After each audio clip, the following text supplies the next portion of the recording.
Demand है? हमारा demand बहुत क्लियर है। आज से थोड़े साल पहले गवर्नमेंट ने अनाउंस किया था कि अगरतला एयरपोर्ट में कॉकबोरोक में भी अनाउंसमेंट किया जाएगा, तिपरासा लैंग्वेज में अनाउंसमेंट किया जाएगा।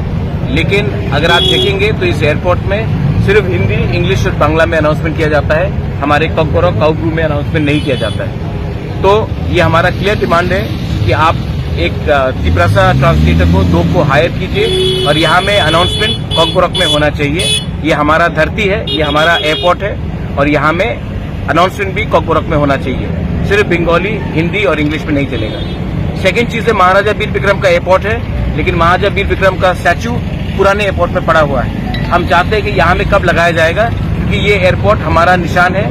ये एयरपोर्ट सबसे पहले बनाया गया था, महाराजा वीर विक्रम ने त्रिपुरा में स्थापना किया था 1940 में। तो आज यहाँ में महाराजा वीर विक्रम के एयरपोर्ट में महाराजा वीर विक्रम का स्टैचू क्यों नहीं है, पुराने एयरपोर्ट में क्यों पड़ा है? ये भी हमारा सेकेंड डिमांड है। ये सब चीज पॉलिटिकल नहीं होता, कभी कभी अपने कम्युनिटी के लिए ये सब आवाज उठाना पड़ता है। जब प्लेन अगरतला में लैंड करेगा तो लगना चाहिए कि आप तिपरासा के लैंड में भी आप लैंड कर रहे हैं। इसी के लिए अनाउंसमेंट और महाराजा वीर विक्रम का स्टैचू यहाँ में होना चाहिए। Thank you.